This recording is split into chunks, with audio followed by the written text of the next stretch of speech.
नमस्कार दोस्तों, यह कहानी बहुत ही मज़ेदार होने वाली है। अगर आप चैनल पर नए हो तो चैनल को सब्सक्राइब ज़रूर कर लेना, जिससे आने वाली वीडियो आप तक पहुंचती रहे। चलिए कहानी को शुरू करते हैं। एक समय की बात है, रामगढ़ गांव में एक नीलेश नाम का गरीब किसान अपनी पत्नी और एक बच्चे के साथ रहता था। खेती करने के लिए उसके पास थोड़ी सी जमीन और 2 बैलों का जोड़ा था। जैसे तैसे खेती से उसका गुजारा चल रहा था कि एक दिन अचानक उसके एक बैल की मृत्यु हो गई। इससे नीलेश के परिवार पर भारी मुसीबत आ गई। दूसरा बैल काफी बूढ़ा था। ऐसे में एक बैल से खेत जोतना काफी मुश्किल था। बुवाई के दिन चल रहे थे और नीलेश ये सोच सोच कर परेशान था कि अब वह क्या करेगा। वह अपने परिवार का पेट कैसे पालेगा।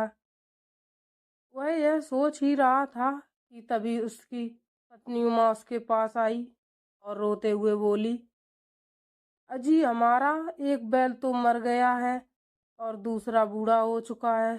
उससे अकेले हल नहीं चलेगा। आपकी भी तबीयत इतनी ठीक नहीं रहती है कि आप खेतों में पहले जितनी मेहनत कर सकें। अब हम क्या करेंगे। पत्नी की बात सुनकर नीलेश बोला, मैं भी यही सोच सोच कर परेशान हूँ कि अब खेती कैसे होगी। पहले से ही मुझ पर इतना कर्ज है कि अब मैं दूसरा बैल खरीदने के लिए किसी से उधार भी नहीं मांग सकता। तो भगवान ही मुझ गरीब किसान की कहानी को बदल सकता है। नीलेश का बेटा यह सब सुन रहा था। माता पिता को परेशान देखकर वह मंदिर गया और भगवान शंकर की मूर्ति के सामने हाथ जोड़कर रोते हुए बोला, महादेव मेरे बाबा बहुत दुखी हैं। आप तो सबके दुख दूर करते हो, मेरे बाबा का भी दुख दूर कर दो। इतने छोटे बच्चे को मंदिर में देखकर वहां के पुजारी ने पूछा, बेटा क्यों रो रहे हो, क्या हुआ। बच्चे ने सारा हाल पुजारी को बताया। पुजारी ने उसके सिर पर हाथ फेरा और कहा, चिंता मत करो बेटा, भगवान हमेशा उनकी मदद करते हैं जो मेहनत और सच्चाई से जीवन जीते हैं। तुम्हारी समस्या का भी हल जरूर निकालेंगे। बच्चा मंदिर से घर जाने लगा। तभी रास्ते में उसे एक साधु दिखाई दिया। उसके साथ एक बैल था। साधु ने बच्चे से पूछा, मेरा बैल काफी प्यासा है, क्या यहाँ आसपास कोई तालाब या नदी है जहाँ मैं इसकी प्यास बुझा सकूं। बच्चा बोला, आसपास तो कोई नदी नहीं है, आप चाहे तो मेरे घर चल सकते हैं, थोड़ी ही दूर पर मेरा घर है। साधु बच्चे के साथ उसके घर चलने को राजी हो गए। घर पहुंचकर बच्चे ने अपनी माँ को आवाज दी। उस समय उसके पिता खेतों में गए हुए थे। बच्चे की माँ ने बैल के लिए पानी और चारे की व्यवस्था की। साथ ही साधु के लिए भी घर में पड़े सामान से खाने को बना दिया। उमा की सेवा देखकर साधु बहुत ही खुश हुए।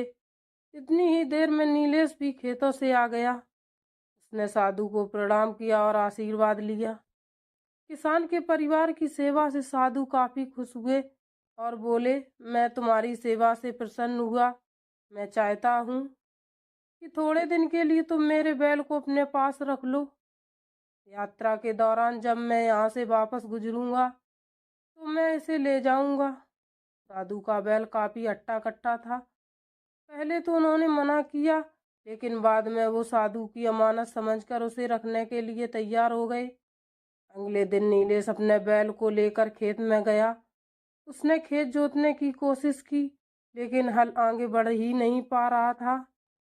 इतने में ही साधु का बैल वहां आ गया और हल को छेड़ने लगा।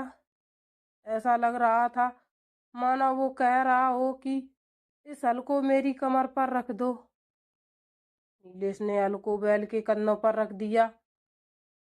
उस बैल ने अकेले ही खेत जोतना शुरू कर दिया और पूरे दिन का काम मात्र कुछ घंटों में कर दिया।